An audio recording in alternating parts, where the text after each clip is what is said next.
Good evening, and what is a warm, bright and sunny day. It is Tuesday the 7th of May, and I'm in the reading nook with a nice hot cup of tea and a box to continue unboxing. And what I've got in here is a copy of Violence for Votishal. This is the fourth and scenario for Dungeon Crawl Classics Lankhmar, and a level 4 adventure for it. Now, Dungeon Crawl Classics is published by Goodman Games, and the Lankhmar box setting is based upon the stories of Frefrid and Grey Mouser, written by Fritz Leiber. And this is a setting, it's an urban setting in which the player characters are thieves, cut-purses, and ne'er-do-wells, just trying to make some coin and avoid the attentions of the Thieves Guild and the local constabulary and the overlords of the city of the Black Toga. And this leads them to doing sort of all manner of underhand things, robberies, burglaries, etc. So, Votishal the Silent is on the rise, ascending from antiquity. The religion threatens to dominate Lankhmar Street of the Gods. Alas, something is killing the clergy. Desperately offering a fortune in reward, they've abandoned the temple, but it is by no means vacant. Intrepid souls must face knickers, alley bashers, and magical guardians while avoiding sinister traps to uncover the building secrets. Even the sewers have something to hide. Only keen minds and blades can stop the violence for Votishal. So this is a burglary, but a burglary with a difference. We've actually got a couple of handouts on the inside front cover. It's actually 4 handouts, and then we've got the frontispiece, always a nice bit of artwork, and the credits up there in the corner. And they've got an introduction and the background to the whole scenario. It's a nice piece of artwork which just stretches across the whole of both pages, basically showing you the street scene and the sort of like the temple dedicated to Votishal on the Street of Gods. So the background essentially is that the Votishal Silence is on the rise, and the priests want the problem. They've been driven out, and so they want to get back in, but they can't go in, so they're going to hire someone to go in and solve the problem and find out what it is.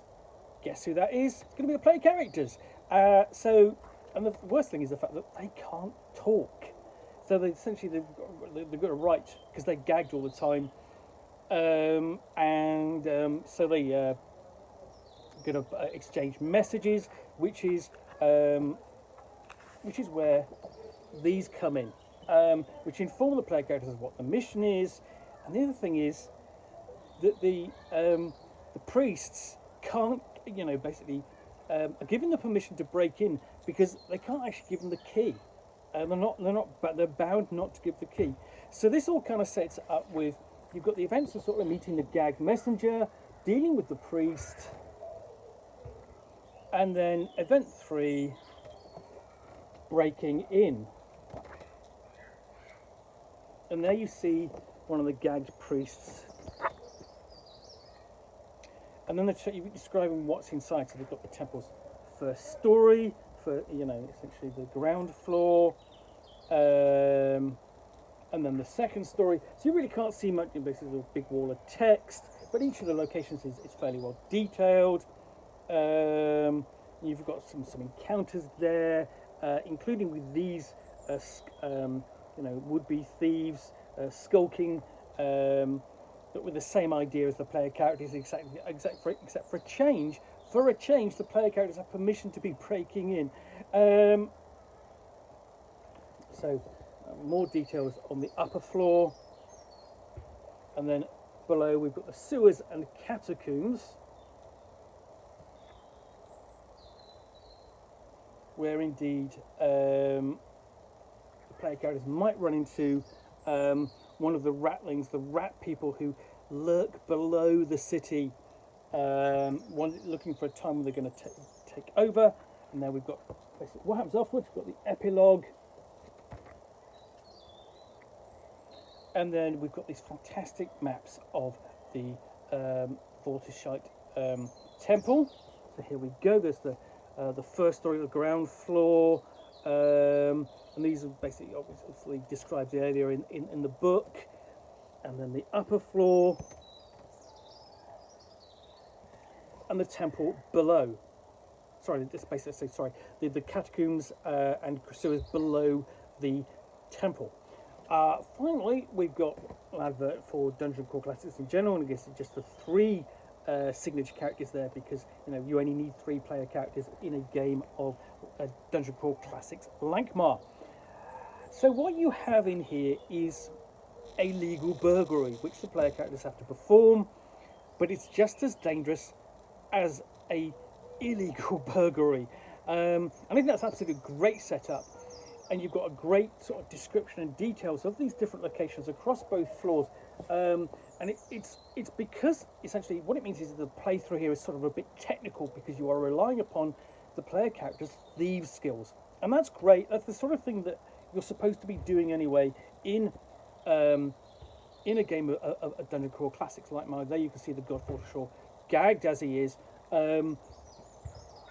But this is, really supporting what the player characters do, but in a different way, and them getting paid for it. I think it's a great setup, and it allows them to exercise their skills and have fun, and look at tombs and traps and deal with other rival cut purses and thieves and so on. I think it's great. Anyway, so that's Votishal, a scenario for Dungeon Crawl Classics Lankhmar.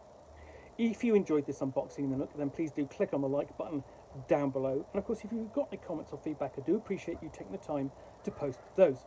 And of course, if you want to be alerted to get more unboxings in the Nook, where you'll see me out here with a box containing a book or game, or in this case, it's a scenario for Dungeon Crawl Classics, which I will unbox and chat about to the best extent of my knowledge for roughly 10 minutes or so, all of course accompanied by a nice hot cup of tea. Then please do click on the subscribe button down below. Thanks again for watching another unboxing of the Nook. I will be back again soon with another one, indeed tomorrow. In the meantime, thanks again for watching. I'll be back again soon. Bye for now.